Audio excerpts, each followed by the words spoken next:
Jangan lupa like, komen, dan subscribe channel YouTube TVRI Bengkulu, serta nyalakan lonceng notifikasinya.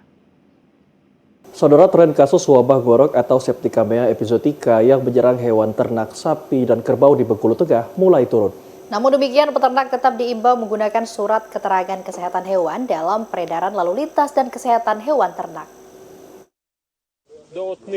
Pelaksana tugas Kepala Dinas Pertanian Bengkulu Tengah, Hilmi Yuliandri, mengatakan tren kasus wabah ngorok pada sapi dan kerbau di Bengkulu Tengah mulai susut beberapa pekan terakhir. Terbukti dengan belum adanya lagi kasus ngorok yang diterima petugas. Selain itu, peternak mulai mewaspadai penyakit tersebut yang dikhawatirkan sangat merugikan mereka. Hilmi menjelaskan peternak saat ini mulai mengandangkan ternak mereka ketimbang melepas liarkan di hutan bebas guna menghindari terpapar ngorok.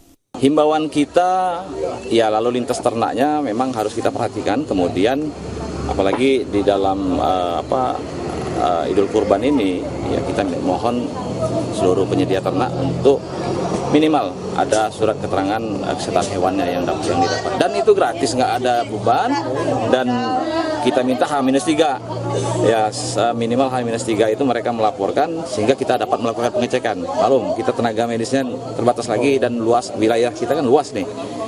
Namun demikian, Hilmi tetap meminta peternak untuk mengurus surat keterangan kesehatan hewan atau SKKH guna memastikan ternak terbebas dari wabah yang merugikan. Di samping itu, menurut Hilmi, SKKH tidak dipungut bayaran. Saat ini Hilmi menjelaskan peternak lebih kesulitan mendapatkan pakan lantaran dikandangkan. Di sisi lain, razia SKKH atau penyakit ternak sulit dilakukan lantaran dispertan kekurangan personel. Dari Kabupaten Bengkulu Tengah, Dedi Irawan, TVRI Bengkulu melaporkan.